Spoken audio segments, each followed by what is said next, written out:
Hi, everybody, and welcome once again to our Community-Centered Development Foundations mini course. So today, the principle that we are going to be talking about is called the relational principle. So I'll just read that for you here right now. Strong and dynamic linkages between people in the community, both formal or informal, are the building blocks necessary for positive community change. So this principle is all about connecting. We often talk about the CCD process being an ongoing process of discovering, connecting, and mobilizing. And this particular principle really takes a closer look at the power of relationships and the power of connecting. Now, we've talked earlier in other videos that we've done with you about the goal of community functionality. We want our communities to be enabling health, assuring security, stewarding ecology, shaping local economies, growing local food, raising our children, and co-creating care. We really often focus on those things. And if those things are, and those community functions are the purpose of our community, what is the power behind it that actually drives this purpose? We would like to propose that relationships are the power. Think about it a little bit like a bike. If the function of a bike is to get from A to B, then the power for the bike to do this comes from the act of pedaling. In the same way, building nourishing relationships is like pedaling a bike. It's the power that we need for community building and community functionality. But what is it about relationships that are so powerful? One of the ABCD or asset-based community development thought leaders named John McKnight, he breaks this down into three elements of this power of relationships. The first element is the power of people sharing with one another. They're sharing their resources, their time, their gifts, their talents. And this power is all about generosity, mutuality, which is kind of like being allies with each other, and reciprocity, which is all about giving and receiving. So that's the first element. The second element is the power of people connecting with one another in different ways. These are things like being in clubs, going to church with each other, work, teams, associations. And this power is activated through working together and playing together. Relational bonds are strengthened when we find points of connection or things that we share in common with each other. The third element is the power of welcoming, people welcoming each other, inclusivity.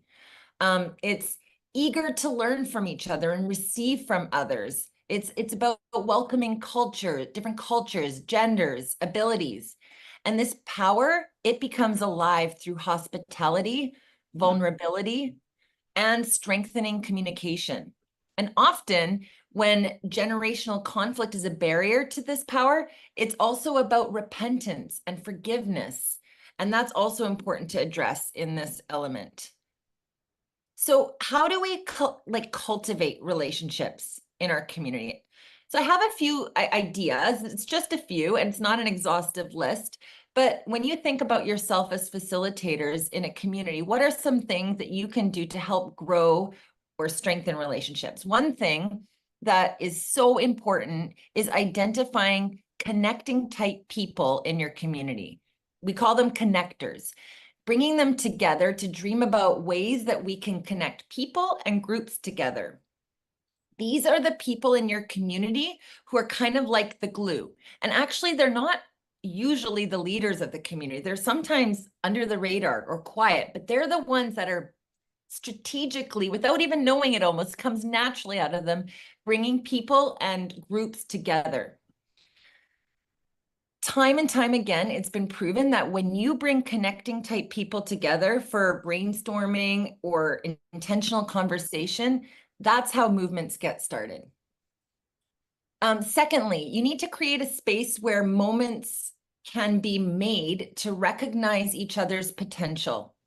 We need to find ways to expose the hidden or sleeping qualities or abilities that have so much opportunity to be developed, and help people to really realize how they can be useful in their community and connect those things together. And this is where discovery comes in, which we talk a real great deal about in the facilitation course. The third is making space for intentional community conversations. This is a great way to sensitize your community to community-centered approaches for development and peace building. It's just a gathering. It's not a training. It's not a meeting. It's a place for stories to be shared, for passions to be revealed and ignited, for people to get to know each other and to build a foundation, all the while exchanging ideas and forming bonds with each other. And the next two I really love. We need to create two things here: opportunities to work together and opportunities to play together. We need to work together toward a common purpose. We know that when we do challenging things together, when we work hard with each other, our bonds grow stronger. And also, the same goes for playing together. Sometimes we're so serious, but we don't realize how valuable it is to play with each other. Cooking, eating, sports, theater, sitting around a fire. There's so much that happens when we simply accompany each other in fun and enjoy each other's humanity. I really love the example of community fellowship that comes from the Christian tradition, which in the Greek is called, and I'm probably gonna not say this right, but koinonia. Is that right? Anyways, Sounds good. it describes perfect fellowship with attributes like commitment, generosity, and mutual loving participation for the flourishing of community. So I'm going to hand it over to Jamie to break it down a little bit further, this idea of relationships. Hey, everyone. I want you to imagine all the people that you're in relationship with. So your whole social network, all the people in your neighborhood that you know, family members and work friends and people from your past. Think about WhatsApp and Facebook. So many contacts and people that you have had experiences with and lived your life alongside. And picture them as a spider web. And, you know, what does a spider do without its web? Well, it's going to starve. It's got nothing to eat. It has no opportunity to survive and get ahead.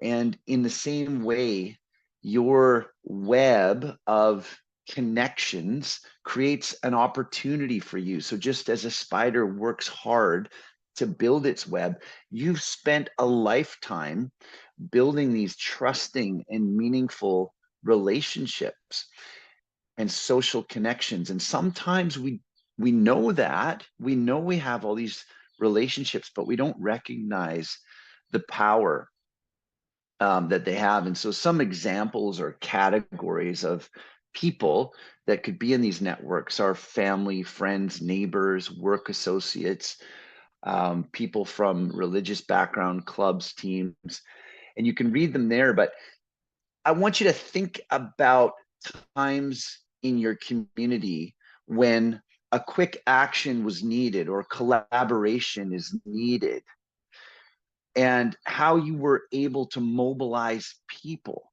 One example that comes to mind is we have friends in this discussion group that we're working on now from Goma in the DRC who are a part of Goma Actif. And if you haven't heard about the work that they're doing, we will send a link and provide you with some information. But Goma Actif has mobilized thousands of local volunteers to respond to various humanitarian crises. And it all started with the power of social linkages. And one term that I'm not sure if you've heard of is social capital. Really, the word capital refers to money. We all know that financial capital has potential to create opportunity. That's why we want money. But there's also something called social capital. In a similar way to money, social capital creates opportunity. So the word social capital is defined as all the value and resources that are derived from our social networks. So going back to the example from Goma, they probably thought they had nothing, no way to respond to all the problems that they were facing, starting with COVID, local violence, a volcanic eruption. But they recognized through the power of their social network that they had access to resources, goods, and services right there in Goma, in the local community. So, in a similar way that financial capital can purchase, can buy material goods and services, social capital allows us to get what we need and do what needs to be done. To get what we need and do what needs to be done. It is so powerful. And so, what are the kinds of social capital, the kinds of resources that can come from your network of relationships? Here's just some examples. Information. The Goma Actif group, they began by just sharing information around COVID. People had heard about this global pandemic and there was fear, and what can we do about it? So they began to share information about it, risks and various responses, and information about just what is happening in your community. Provides us with opportunities, training courses, jobs, maybe things for sale that you need to buy, physical help and services. You need to fix something, build something, drive somewhere.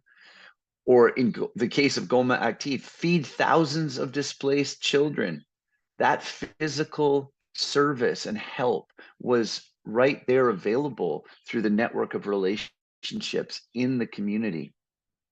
Material resources, bricks for building, supplies, food, medicine. And maybe the most important one is just social and emotional support, the links of mutual support, interdependency in the community that as human beings, we all rely on. I want to share this story from the Bible in the book of 2 Kings, chapter 4. And I'm going to read it and you can follow along with me. And and I think you'll see where I'm going with this as we read the story. One day, the widow of a member of the group of prophets came to Elisha and cried out, "My husband who served you is dead. You know that he feared the Lord, but now a creditor has come. He's threatening to take my 2 sons as slaves." So to cover the debt. And so there's a major crisis here that she's dealing with. Elisha says, "What can I do to help? Tell me, what do you have in your house?" "Nothing," she says. "Nothing at all except a flask of oil," she replied. Elisha said, "Borrow as many empty jars as you can from your friends and neighbors. Then go into your house with your sons, shut the door behind you, and pour olive oil from the flask into the jars, setting aside each one when it is filled." So she did as she was told. Her sons kept bringing jars, and she filled one after another, and soon every container was full to the brim. Incredible story. So what do we learn about social capital? Well, the first thing I find interesting in this story is this hugely important community-centered development question. What do you have? And so we credit Elisha as, an early practitioner of ABCD, of community-centered development, for not trying to solve the problem and asking her this empowering question, what do you have? Her response, friends, is not surprising. What is the first word? What is her response? Nothing. And so that is often the reflexive first response that people will say in your community that you talk to. What do you have? Oh, I have nothing. And then she thinks, well, there is one small jar of oil. And so that is the starting point. But what are the assets that she discovers? What were the resources that she found? Well, really, it was the oil, but also her social network. It's a story about how everyone in the community comes together. So, in the woman's time of need, her success depends upon what? The generosity and the willingness of the entire community, people she knows, people she's created bonds with, has a history with. They come to support her in her time of need. So the widow was actually prepared for this shock misfortune in her life because she had built up social capital. I want to take just a couple more minutes and go a little deeper into this idea of social capital. We talk about two types of social capital, bonding and bridging. So, bonding social capital is what we do to survive and to get by. And when we talk about bridging, it's what we do to get ahead. So, bonding, these are relationships within our shared community, people who have the same, maybe problems and frustrations, challenges. They probably live in your community. They're probably like-minded, maybe the same culture, even ethnicity, people that often we are with on a day-to-day basis, and they'll provide helpful collaboration, support in a time of need. They help to ensure security, emotional support, companionship. And so that's kind of our horizontal. We think about a line this way. We bond together with those people and they help us survive. Bridging is something a little bit different. These are relationships that cross over from our shared situation into maybe a different social sphere, a different social group, maybe people from a different location, different social class, or even race or religion, different age group, different category of work and job. So whereas bonding is a horizontal relationship, bridging is more vertical. It helps us to move up and out from where we are. And so bridging relationships provide us with different ideas, new types of knowledge that we haven't thought about, different skills, different resources to build on what you've already started, new opportunities for growth and development and getting ahead. And here's the important thing to remember, friends, is that bonding creates opportunities for bridging. And sometimes when we start and we just look at what we have as an individual or a household, we don't have the opportunity to bridge outwards to new opportunities.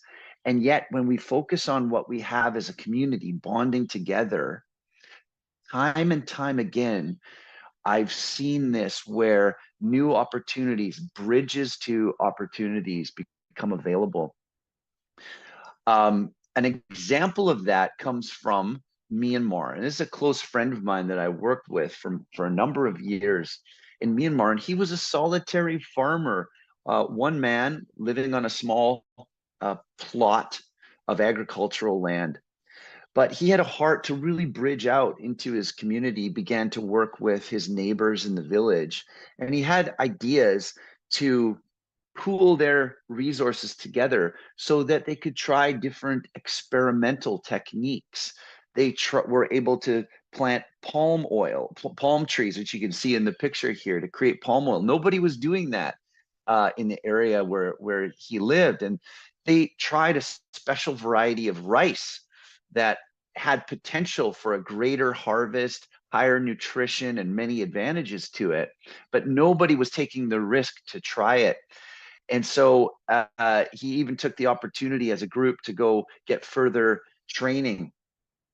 With the things that they learned, they went out into neighboring villages and they offered this new rice seed and this new technique for farming. They trained them for free. And over time, they began to develop an association with this group around them for purposes of cost savings on transportation and purchasing, sharing equipment. They work together more and more. So this is still on the level of bonding together as farmers in the local villages and communities. Now, based on the number of farmers that were involved and the amount of rice that they were able to produce, they were able to create new linkages and opportunities with other organizations. So local NGOs, other training organizations from the capital city began to take interest in what they were doing. Seller cooperatives began to get involved in, and they were able to sort of start a small cooperative business, able to create revenue in what they were doing. The local government even got involved, recognizing that this was an opportunity to use land that the government had mandated. And so over time, they were able to acquire more land and ultimately created a large coffee company and many other things. But it's just an example of starting with bonding and seeing how it moves you to more opportunities towards bridging. So we've given you a real overview of social capital and the power of community and building linkages and bonding. We really look forward to giving you in the next course real practical ways to do this. But I'm going to turn it over to Kendra, and she's going to bring us one other dimension of this aspect of the relational principle. Thank you so much, Jamie and Daniela. We're going to take a minute to talk a little bit about a dynamic that always exists when it comes to human relationships, and that is conflict. It's impossible to talk about the relational principle without acknowledging the very real presence of conflict in our interpersonal relationships, in our communities, in our community-centered development teams. Conflict is going to arise. It's a normal dynamic, and it happens at every level. So we just want to give you, as community-centered development leaders, a framework for thinking about conflict. And this is something we could take a much deeper dive into, and we will in 102, but we just want to give you a taste, a lens to view conflict through. So the concept is conflict transformation. Conflict transformation is a process that aims to address the root causes of conflict and the underlying conditions that lead to things like violence, hatred, and insecurity. Conflict transformation focuses on the structures and the relationships that create the environment where conflict can erupt, rather than just putting the focus on a specific conflict itself. Conflict transformation, I gave you 3 things to think about when you're thinking about conflict transformation. Conflict can be a powerful force for change. It can actually be positive and transformational if we're understanding conflict with this lens, and if we're equipped with the tools to heal instead of harm. So conflict transformation encompasses all of that, and we will talk more about those tools in the next course. The conflict transformation principle, it invites us as leaders to consider that there's not just one solution, but many possible solutions. It invites us to get creative as we look at the root causes and all the factors that contribute to a conflict, and what we could move around and get creative with to create many possible solutions instead of just one resolution. And finally, conflict transformation does assume that people in conflict view every person as having dignity and as being made in the image of God, right? So we honor human life and we want flourishing for all people, and that's key for conflict transformation to work. So if we as community leaders can believe that and internalize that and operate in that and lead our teams and communities in operating in that, conflict can be powerful and positive. I'm going to give you just a couple quick questions that you can think about when you're thinking about, actually, can you go to the other slide, the last slide, Jamie? conflict resolution versus conflict transformation? Yes. Okay, it's not quite the right one, but I'll go ahead and just go through it. Some of you may have heard of conflict resolution, right? That's a great way to think about conflict. We're taking this one step further though, and saying conflict transformation is a better approach to conflict. Conflict resolution focuses on the presenting problem. Conflict transformation is focusing on the context and the relationships surrounding the problem. I'll send you the image of this chart at the end of this call. Conflict resolution puts the emphasis on the solution or the product. Conflict transformation puts the emphasis on process of reconciliation and looking for meaningful change. Conflict resolution seeks to close the conversation around the conflict to resolve the conflict. Conflict transformation seeks to work through the conflict and continue the conversation because our relationships continue forward after a conflict. And finally, conflict resolution seeks to bring the conflict to a settlement, and conflict transformation seeks to bring understanding around the conflict to fortify relationship and fix the context so that the conflict doesn't happen again. We want you as community-centered development leaders to be aware that conflict does not happen in a vacuum. There's always something happening under the surface that's contributing to the conflict and things happening in the external atmosphere that are contributing to a conflict. So we as leaders have the responsibility to seek to understand what the root causes could be so that we can really move forward well in relationship. I'm going to share a very quick, super silly example from my marriage. Marriage is a great place to put conflict transformation into practice because we have relationship, right? We have many things shared in common with our spouse. And you can apply this to any family member, of course. So a conflict arose in my house. There was a big pile of laundry that needed to be folded. And every day I walked past it and my husband walked past it and we were thinking he should fold the laundry. He was thinking she should fold the laundry. And it started to cause this conflict. Such a silly thing, right? But of course, like this image, the presenting problem, the pile of laundry is just the top of the iceberg. But there's all these other things happening under the surface, right? My husband and I share many things in common. We both work jobs. We have 2 small children. We have a household that we need to maintain, and that includes everything that goes into having a successful home. So the root causes could be things like understanding what our expectations are for what his responsibility is and what my responsibility is. It could be understanding what is stressful for my husband or what is stressful for me and taking into account all these other factors. And many other things could be at play too. But if we only focus in on the tip of the iceberg of the problem and don't address the underlying factors, then other small things are going to cause conflict. So this is such a silly example, but in your teams and in your community, you might see these little conflicts pop up and you might ask, like, where is this coming from? As community-centered development leaders, it's our responsibility to get curious about what is underlying so that we can respond to conflict in ways that maintain our relationships and even move us forward into deeper flourishing and authenticity in our relationships. We want to leave you with this final thought for the relational principle. Everything that we've talked about here is all about healthy relationships for thriving community-centered development work as well as thriving communities. We believe this with our whole hearts and we try to operate this way. We always say we move at the speed of relationship and we walk at the pace of trust. Okay, so we know that you know this is true and we just want to encourage us all.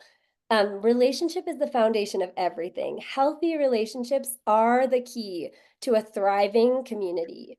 And all the things that Daniela and Jamie and myself have talked about are practical ways to help maintain healthy relationships. We can't wait to talk with you guys this week and hear about your experiences, your responses to this content, and all of the wisdom you have to share from your context in your culture about relationships and how the relational principle can be powerful in practice. So bless you guys, and we will see you soon. Bye. Thanks, everyone. Bye.